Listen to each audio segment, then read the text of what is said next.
नमस्कार, मैं पंकज प्रसून। दोस्तों, मोदी सरकार के एक बड़े मंत्री और देश के एक बड़े ओबीसी नेता का करियर खराब हो चला है। उनके दिन कुछ अच्छे नहीं चल रहे हैं, लेकिन हम उनका नाम इसलिए नहीं ले रहे हैं क्योंकि कहा जाता है कि वो बहुत ताकतवर हैं और मीडिया में जिसका नाम आ जाता है फिर उसके दिन खराब नहीं होते, बच जाता है वो। अगर मीडिया मैंने कह दिया कि उस मंत्री का दिन खराब चल रहा है तो फिर चाहे वो कितना भी खराब काम करते रहे, मोदी जी बचा लेंगे। इसलिए मैं नाम नहीं ले रहा हूं, मैं कारनामे बता रहा हूं। पिछले साल नीट परीक्षा का पेपर लीक हुआ था। मोदी सरकार की तरफ से और उस मंत्री की तरफ से बड़ा बड़ा बयान आया कि अब तो बस फुल प्रूफ हो गया। इस साल फिर से नीट परीक्षा का पेपर लीक हो गया है। और लीक भी कैसे हुआ? बहुत आसान सी कहानी है। राकेश मंडारिया राजस्थान के सीकर का रहने वाले काउंसलर है। काउंसलर का मतलब कि बच्चों को वो काउंसलिंग करता है, प्रेरणा देता है कि क्या तैयार करें। उसका दुकान देखिएगा तो पहले के जमाने का टेलीफोन बूथ देखा है, उतना बड़ा दुकान है राकेश मंडारिया का। उस राकेश मंडारिया अपने दुकान में बैठा हुआ है। केरल से एमबीबीएस करने वाला चूरू का एक लड़का, राजस्थान में चूरू एक जिला है, चूरू का एक लड़का राकेश मंडारिया के पास आता है और कहता है मेरे पास एक गेस्ट पेपर है जिसके सारे सवाल लड़ जाएंगे जो 3 तारीख को परीक्षा होने वाली है उसमें। उसने कहा है ऐसा? वो खरीद लेता है राकेश मंडारिया उस बच्चे से और फिर उसको राजस्थान के अलग अलग कोचिंग इंस्टीट्यूशंस में बांट देता है और उसके बदले पैसे लेता है। जब पुलिस ने पकड़ा तो पता चला कि फॉरवर्डेड मेनी टाइम्स, वो व्हाट्सएप में है। इसका मतलब बहुत सारे लोगों को बांटा है। उन कोचिंग वाले ने क्या किया कि 2 से 3 लाख में और पेपर बांटा बच्चों को।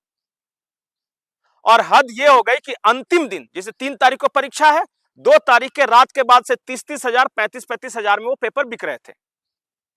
आप कहिए कि पेपर फर्जी होगा, कोई ऐसी चिपका दिया किसी को? नहीं, उस पेपर में 150 सवाल हूबहू वही थे जो मेन एग्जाम में आया था। जो परीक्षा में आए 150 सवाल, उस गेस्ट पेपर में वही सवाल थे। और बायोलॉजी और केमिस्ट्री का तो डिट्टो लड़ रहा था। तो जो सोचिए जरा कि जिस पेपर को लेके इतनी चर्चा हो, जिसका पेपर हर कोचिंग इंस्टीट्यूट तक पहुंच गया हो, छात्रों तक पहुंच गया हो, एग्जाम के एक दिन पहले एक ने यूट्यूब पर वीडियो बना के डाल दिया हो उसका कि आंसर कैसे करें, वो अगले दिन एग्जाम में आ जाता है। लीक हो गया परीक्षा, पेपर लीक हो गई। और हर साल हुई है, पिछले बार भी हुई है। और किस मंत्रालय के अंदर आता है वो तो आप समझ गए। अब मैं एक आंकड़ा देता हूं आपको। पिछले 10 साल में 67 एग्जाम्स के पेपर लीक हुए हैं। 67। अब इतने बड़े लोकतंत्र में अगर बड़े बड़े एग्जाम का पेपर लीक नहीं हो तो पता कैसे चलेगा कि लोकतंत्र है?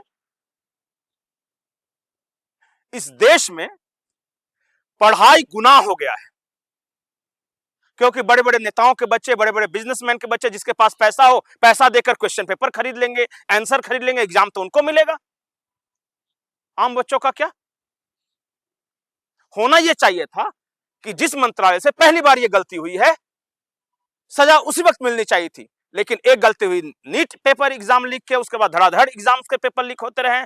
फिर यूजीसी को लेकर इतना बड़ा बवाल मच गया, फिर भी वो सुरक्षित हैं। फिर नीट आज लीक हुआ है, फिर सुरक्षित हैं।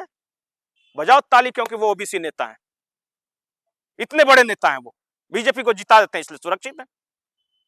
ये हाल है। सड़ांध को अलग करना चाहिए। जिस टोकरी में रखा एक सेब अगर सड़ जाए ना तो अलग अलग नहीं करेंगे तो बाकी सबको सड़ा देगा।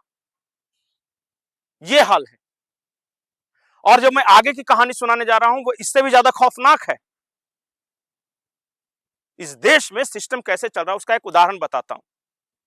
मध्य प्रदेश में कोलार नाम का एक जगह है और वहां एक गांव है, एकदम ग्रामीण गांव, खेती करते हैं लोग। पता चला कि देश भर के अलग अलग जगहों के रहने वाले आईएएस ऑफिसर्स ने एक दिन में वहां जमीन खरीद लिया। एग्रीकल्चर लैंड, खेती की भूमि। कुछ आईएएस ऑफिसर तेलंगाना के थे, कुछ गुड़गांव में काम कर रहे थे, कुछ दिल्ली में, कुछ यूपी में, अलग अलग जगहों पे 50 आईएएस ऑफिसर एक दिन में जमीन की रजिस्ट्री कराते हैं। फिर 10 महीने बाद उस जगह से वेस्टर्न एक्सप्रेसवे हाईवे गुजर जाता है, ठीक है। और जब वेस्टर्न एक्सप्रेस हाईवे का नक्शा पास हो गया तो वो एग्रीकल्चर की जमीन अपने आप रेसिडेंशियल प्रॉपर्टी हो जाती है, और जितने में खरीदा था उसका दाम 11 गुना बढ़ जाता है। मार्केट रेट नहीं, सरकारी रेट। मार्केट रेट तो 50 गुना ही बढ़ गया होगा। 50 आईएएस ऑफिसर, पर किसी को कुछ नहीं होगा, क्योंकि मुझे पता है कि इस देश में आईएएस का मतलब है आई एम सेफ, कानून से ऊपर, सब चीज से ऊपर। और अगर आपको लग रहा है कि सिर्फ मध्य प्रदेश में हुआ तो आप गलत हैं। राजस्थान में भी ये हुआ, झुंझुनू में कल ही आई है खबर। इस देश को खतरा विदेशों से नहीं है, विदेशी दुश्मनों से भी नहीं है। पाकिस्तान, अमेरिका, चाइना तो बाद में आते हैं। इस देश को सबसे बड़ा खतरा इसी देश के अंदर घुसे हुए दीमकों से है, चाहे वो पेपर लीक करने वाले दीमक हो या आईएएस के रूप में ऐसे लोग दीमक हो। अपने देश को अंदर ही अंदर खोखला कर रहे हैं, कमजोर कर रहे हैं। आपको अच्छी अच्छी कहानियां सुनाई जाती रहेंगी, ये ऐसा देश था मेरा, लेकिन ऐसा देश था मेरा है कैसा? इसका उपाय क्या है मोदी जी? जब चोर नहीं जानते हैं कि कौन है तब तो आदमी बर्दाश्त कर लेता है, लेकिन ये जानते हुए कि गलत आदमी कौन है, जब कार्रवाई नहीं होती दुख तब होता है। उम्मीद है कुछ तो एक्शन होगा। इस बात की उम्मीद तो नहीं है कि उन 50 आईएएस अफसरों के खिलाफ या झुंझुनू वाले आईएएस अफसर के खिलाफ या फिर उस मंत्री के खिलाफ होगा जिसके मंत्रालय में लगातार पेपर लीक हो रहे हैं, लेकिन उम्मीद है कि कम से कम जनता को दिखाने के लिए ही सही कुछ न कुछ जरूर करेंगे। ये देश का सिस्टम जब तक नहीं सुधरेगा, जैसे लोग बैठे हुए हैं, हम तो सिर्फ कहानियां बता सकते हैं, खबरें बता सकते हैं, मजबूर है कि करें तो क्या करें। आपको हमारा यह वीडियो कैसा लगा कमेंट सेक्शन में जरूर बताएं। नमस्कार। देता है कि हम उसकी देखें, वो उसी में हम लोग प्रोसेस में लगे हुए हैं। इस संदर्भ में कोई गिरफ्तारी भी है क्या? नहीं, अभी तक कोई किसी प्रकार की हमने गिरफ्तारी नहीं।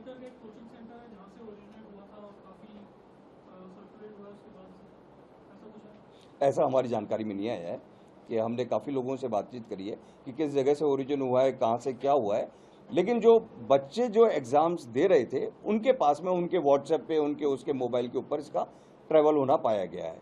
तो उनके बेसिस के ऊपर हम लोग कड़ी से कड़ी बढ़ाते हुए, इट्स ए लेबोरियस और पेनफुल प्रोसेस, तो हम सभी लोग उस अधिकारी उसमें इन्वॉल्व थे सर।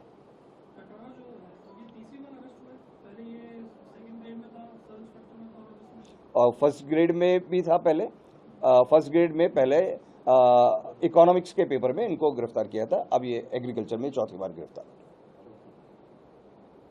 सर नीट के देहरादून में भी लिंक जुड़ रहा है क्या पेपर लीक मामले? नहीं, देहरादून से लिंक का कोई तात्पर्य नहीं है, लेकिन जो जिस कड़ी से कड़ी, जैसे ये जो गैस पेपर था, उस गैस पेपर में वो करीब 150 पेजेस का, 87 प्लस 64-65 पेज, तो करीब 150 पेज का वो एक पीडीएफ है। उस 150 पेज में करीब 400 से अधिक क्वेश्चंस है।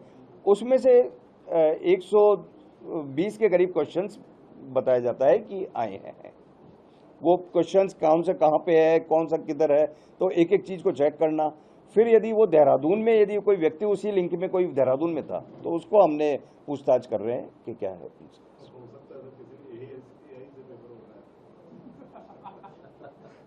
हाँ, लेकिन मेन चीज़ की यदि इससे बच्चों के साथ में चीटिंग भी हो रही है तो उसको भी चेक करना है, ताकि भविष्य में इस प्रकार से बच्चों के साथ में कोई चीटिंग नहीं हो सके। और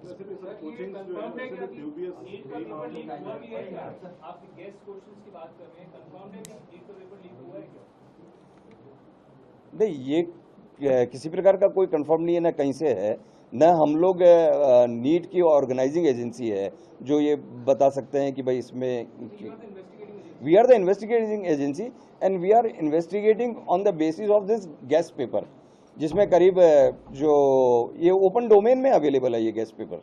मतलब कि देखिए, पेपर लीक का मेन प्रिंसिपल क्या है कि वो सिक्योरिटी बनाना। जितनी हम लोगों ने अभी तक इन्वेस्टिगेशन करी है कि भाई यदि पेपर मैंने ओपन डोमेन में डाल दिया तो मेरे को उसमें से कुछ भी नहीं मिलेगा। पेपर